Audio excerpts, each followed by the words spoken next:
ఎన్నికల కౌంటింగ్ సమయం దగ్గర పడుతుండడంతో ఏపీ పోలీసులు అలర్ట్ అయ్యారు. ప్రతి జిల్లాకు ప్రత్యేక పోలీస్ అధికారులను నియమిస్తూ డీజీపీ ఉత్తర్వులు జారీ చేశారు. మొత్తం 56 మంది పోలీస్ అధికారులను వివిధ జిల్లాలకు స్పెషల్ ఆఫీసర్లుగా నియమించారు. సమస్యాత్మక సెగ్మెంట్లలో లా అండ్ ఆర్డర్ బాధ్యతలను ప్రత్యేక అధికారులకు అప్పగించాలని డీజీపీ ఆదేశించారు. పల్నాడుకు అత్యధికంగా 8 మంది పోలీస్ అధికారులను కేటాయించారు ఏపీ డీజీపీ.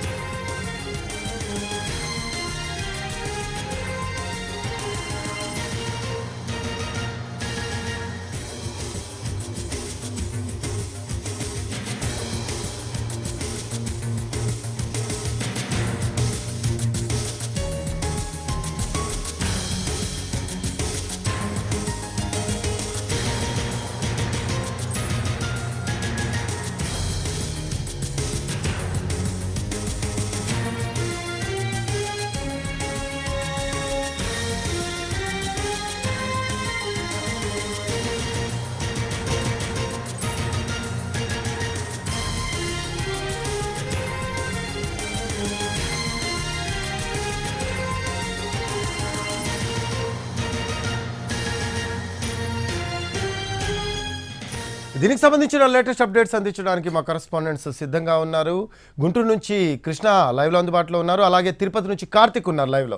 ముందుగా మనం కృష్ణ దగ్గరికి వెళ్దాం. కృష్ణ, ప్రతి జిల్లాకు ప్రత్యేక పోలీస్ అధికారులను నియమిస్తూ డీజీపీ ఉత్తర్వులు జారీ చేశారు. అయితే పల్నాడు జిల్లా వ్యాప్తంగా చూసుకుంటే అత్యంత ఎక్కువ మంది 8 మందిని నియమించినట్టు తెలుస్తూ ఉంది. సో దీనికి సంబంధించి లేటెస్ట్ అప్డేట్స్ ఏంటి కృష్ణ?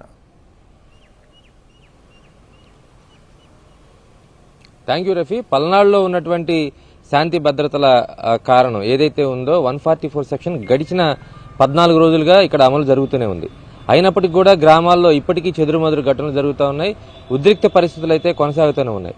పోలీసులు ఏమాత్రం సడలింపు ఇచ్చినా మళ్లీ 2 రాజకీయ పార్టీలకు సంబంధించినటువంటి క్యాడర్ కానీ ఆ పార్టీ నాయకులు కానీ కొట్లాటకు ఘర్షణలకు పాల్పడే అవకాశం ఉందనేది స్పష్టంగా ఇంటెలిజెన్స్ వర్గాలు చెప్తున్నాయి. ఇలాంటి పరిస్థితుల నేపథ్యంలో ఇప్పటికే ఉన్నటువంటి ఐజీ సర్వశ్రేష్ఠ త్రిపాఠి అక్కడే దాదాపుగా మకాం వేస్తూ ఉన్నారు. పల్నాడు మీద ప్రత్యేక కాన్సన్ట్రేషన్ చేస్తున్నారు. దాంతోపాటు ఇటీవల వచ్చినటువంటి జిల్లాకు వచ్చినటువంటి మల్లికా గర్గ్ ఎవరైతే ఉన్నారో ఎస్పీ, ఆమె దాదాపుగా తన ఫోర్స్ మొత్తాన్ని కూడా పల్నాడు వైపే కేంద్రీకరించారు. ముఖ్యంగా మాచర్ల, గురజాల లాంటి నియోజకవర్గాల్లో అత్యధికంగా సమస్యాత్మక ప్రాంతాలు ఉన్నాయి. వీటి మీద స్పెషల్ కాన్సన్ట్రేషన్ చేశామనేది ఆమె నిన్న కూడా చెప్పారు.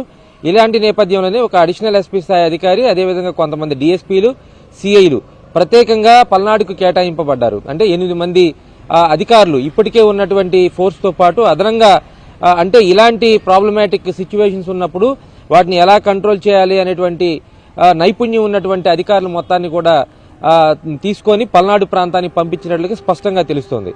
దీనికి ప్రధాన కారణం గడిచిన 14 రోజులుగా 144 సెక్షన్ అమలు చేయాల్సినటువంటి పరిస్థితులు పల్నాడు ప్రాంతంలో ఉన్నాయి. కాబట్టి ఇప్పుడు ఏమాత్రం మళ్లీ కౌంటింగ్ ప్రక్రియ స్టార్ట్ అవుతుంది. అంటే జూన్ 4వ తేదీన కౌంటింగ్ ప్రక్రియ స్టార్ట్ అవుతుంది.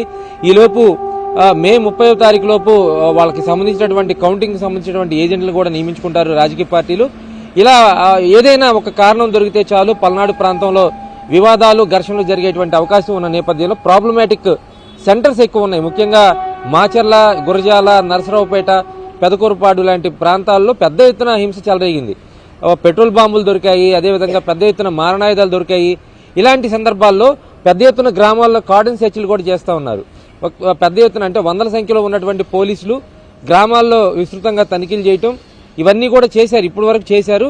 కానీ నిన్న కూడా కౌంటింగ్ సంబంధించినటువంటి స్పెషల్ యాక్షన్ ఆఫ్ ప్లాన్ మొత్తాన్ని కూడా ఎస్పీ వివరించడం జరిగింది. అంటే కౌంటింగ్ సెంటర్ దగ్గరకు వచ్చేటప్పుడు ప్రతి ఒక్క అభ్యర్థి వాళ్ళకి సంబంధించినటువంటి ఏజెంట్లు మాత్రమే రావాలి, పాసులు ఉన్న వాళ్ళు మాత్రమే రావాలి. దీనికి తోడు ప్రతి కౌంటింగ్ సెంటర్ వద్ద అదనపు బలగాలు మోహరించి ఉంటాయి. అక్కడ వెహికల్ పెట్రోలింగ్ కూడా కొనసాగుతూ ఉంటుంది. అంటే దరిదాపుల్లో ఎవరు రాకుండా జాగ్రత్తలు తీసుకుంటారు. ఇలాంటి కట్టుదిట్టమైన భద్రతా ఏర్పాట్లు చేస్తూ పల్నాడు మీద స్పెషల్ కాన్సన్ట్రేషన్ చేస్తూ ఉమ్మడి గుంటూరు జిల్లా మొత్తం కూడా ఎలాంటి వివాదాలు, ఎలాంటి ఘర్షణలు లేకుండా కౌంటింగ్ జరపాలనే ఆలోచనతో పోలీస్ శాఖ పనిచేస్తుంది. Rafi, right, thanks for update.